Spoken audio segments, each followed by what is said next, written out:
حضرت مقداد حضور کے غلام ہیں. وہ کہتے ہیں میں تھا اور میرے ساتھ 2 صحابہ اور تھے. ہمیں بھوک لگ گئی. مدینے میں کچھ قحط کا سما تھا, کئی دنوں سے بارش نہیں ہوئی تھی, فصلیں نہیں پکی تھی. فرماتے ہیں بھوک نے بڑا ستایا. ہمارا یہ طریقہ تھا کہ جب ہمیں شدید بھوک لگتی تھی تو ہم کسی صحابی سے کوئی مسئلہ شرعی مسئلہ دریافت کرتے تھے. فرماتے ہیں اس دن بڑی بھوک لگی. 3 دوست تھے, ہم 3 صحابہ تھے. ہم نے حضرت ابوبکر صدیق کو گلی میں کھڑا کر لیا. سب صحابہ کے حالات کچھ نہ کچھ ان دنوں میں ٹائٹ تھے, کمزوری تھی, کیونکہ فصلیں نہیں تھی, بارشیں نہیں تھی. ابو بکر ایک مسئلہ پوچھنا ہے. کہتے کھڑے کھڑے جناب صدیق اکبر نے کہا پوچھو. پہلے روٹی بھی ساتھ پوچھتے, کہنے لگے چلو پوچھو. کہتے مسئلہ پوچھا اور بتا کے رخصت ہو گئے. پھر ہم نے حضرت عمر سے پوچھا, انہوں نے بھی سوال کا جواب دیا پر کھانا نہ پوچھا. پھر 2-3 اور لوگوں کو ہم نے ٹٹولا, لیکن اس دن سب نے مسئلہ ہی بتایا, روٹی نہیں پوچھی. حضرت مقداد کہتے ہیں ہم نے پروگرام بنایا حضرت عبد الرحمن ابن عوف سے مسئلہ پوچھنے کا, تو میرے ساتھ والے دونوں کہنے لگے بس کر, بڑے آزما لیے, اب چل سیدھا دروازہ رسول پہ چلے. اب مسئلہ پوچھنا ہے تو ان سے پوچھنا ہے جن سے سن کے ساری دنیا مسئلے بتاتی ہے, انہی سے پوچھتے ہیں, ڈائریکٹ چلتے ہیں. کہتے ہیں ہم آئے مسجد نبی میں, حضور بیٹھے تھے. حضرت مقداد کہتے ہیں ہماری بکریوں کے تھنوں میں دودھ خشک ہو گیا تھا. حضور تشریف فرما تھے, السلام لی, دست بوسی کی, اتحیات میں بیٹھ گئے. حضور ایک مسئلہ پوچھنا تھا. حضور مسکرائے, فرمانے لگے لگتا ہے بھوک لگ رہی ہے تم تینوں کو. مجھے مسئلے کی سمجھ آ گئی, بھوک لگی ہوئی ہے یا رسول اللہ بڑی. فرمایا میری 4 بکریاں ہیں اور اللہ نے فضل کیا, قحط میں بھی ان کے تھن دودھ سے بھرے ہوئے ہیں. فرمایا جاؤ, 3 تم ہو, 4تھا میں ہوں. اس طرح کرنا, 3 بکریوں کا دودھ تم پی لینا, 1 کا میرے لیے لے آنا.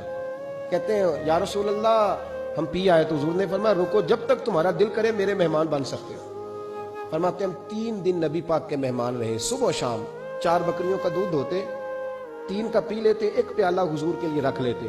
فرماتے ہیں تیسرا دن آیا نا, حضرت مقداد کہتے ہیں وہ تو سو گئے دودھ پی کے, پر وہ جو نبی پاک کے لیے پڑا تھا نا, میری بار بار توجہ اس کی طرف جاتی, بار بار, اور میرے اندر سے آواز آتی کہ حضور کو تو بڑی خدمت کرتے ہیں صحابہ, تو حضور نے تو شاید کچھ اور کھا لیا تو پی نہ لوں, پی نہ لوں. کہتے کئی دفعہ میں نے روکا پر میں نہ ہی اپنے آپ کو روک سکا, میں پی گیا حضور کے حصے کا بھی دودھ. جب میں پی گیا وہ دودھ, کہتے ہیں اب پینے کے بعد جو پریشانی ہوئی وہ زیادہ تھی. دل میں خیال آیا اگر حضور ناراض ہو گئے کہ بھئی تمہیں تمہارے حصے کا دودھ دیا تھا اور مسلسل 3 دن سے مل رہا ہے, پھر کیوں پیا, اور حضور ناراض ہو گئے تو گرا جو ان کی نگاہ سے وہ سنبھل نہیں سکتا.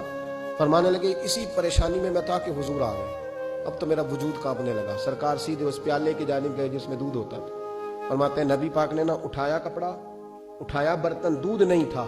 حضور نے پوچھا نہیں کون پی گیا, بلکہ نبی پاک نے ہاتھ اٹھایا, اللہم اطعم من اطعمنی واسقی من سقانی, یا اللہ جو مجھے کھلائے تو اسے کھلا, جو مجھے پلائے تو اسے پلا. حضرت مقداد کہتے ہیں میں نے کہا اوہ یہ تو بڑی قیمتی دعا مل رہی ہے. بکریاں میری جو بکریاں تھی وہ تو پہلے نہیں دودھ دے رہی, تھنوں میں دودھ خشک ہے, اور اتنی بڑی دعا کہ جو کھلائے اسے کھلا, جو پلائے اسے پلا. نبی کریم علیہ السلام کی دعا سنی تو کہتا میں بستر کے اندر منہ دیا ہوا تھا, جھٹ سے میں نے کپڑا اتارا, چھری پکڑی اور اپنے باڑے میں چلا گیا کہ ایک بکری ذبح کر کے لاتا ہوں, حضور کو کھلاتا ہوں تاکہ یہ دعا مجھے مل جائے کہ یا اللہ جو مجھے کھلائے تو اسے کھلا. فرماتے ہیں میں بکریوں کے باڑے میں گیا, جن بکریوں کو کئی دن ہو گئے تھے دودھ نہیں دیا تھا, جیسے میں نے چراغ جلایا میں حیران ہو گیا کہ سب کے تھن دودھ سے بھرے ہوئے. کہتے ہیں میں نے 3-4 بکریوں کا دودھ دھویا, برتن میں بھرا, محبوب کی بارگاہ میں لایا. کہتے ہیں حضور نے خوش ہو کے پیا. جب پی لیا نا نبی کریم نے تو حضور فرمانے لگے چل میں نے تیرا لایا پی لیا, اب یہ بتا میرا کس نے پیا تھا. اب وہ والی بات کرنا جس کے گچھے سے لچھے جڑے نور کے, ان ستاروں کی نزہت پہ لاکھوں سلام, ان کے خطبے کی ہیبت پہ کروڑوں درود, ان کی باتوں کی لذت پہ لاکھوں سلام, جس کی تسکین سے روتے ہوئے ہنس پڑے, اس تبسم کی عادت پہ لاکھ. فرمایا بتا میرے والا کس نے پیا. کہا یا رسول اللہ بڑا روکا اپنے آپ کو, پر محبوب آپ کی بکریوں کے دودھ کی لذت ہی کیا ہے. حضور نہیں روک سکا تو محبوب کریم فرمانے لگے اچھا اکیلے پی گئے ہو, جا پھر دودھ بھی تو میرا پی گیا ہے, اور میں تیرے لیے پھر دعا کرتا ہوں کہ یا اللہ اس نے مجھے پلایا تو اسے پلا, اس نے مجھے کھلایا تو اسے کھلا. نبی کریم ہر اس شخص کا خیال رکھتے جو بھوکا ہوتا, جو پیاسا ہوتا, جو کمزور ہوتا. تھوڑا تھوڑا دائیں بائیں دیکھ, یہ حضور کی سیرت کا بہت بڑا پہلو ہے. تھوڑا تھوڑا دائیں بائیں آگے پیچھے ضرور دے. یقیناً جب آپ کسی کے کام آتے ہیں تو آپ کو آزمائش سے گزرنا پڑتا ہے.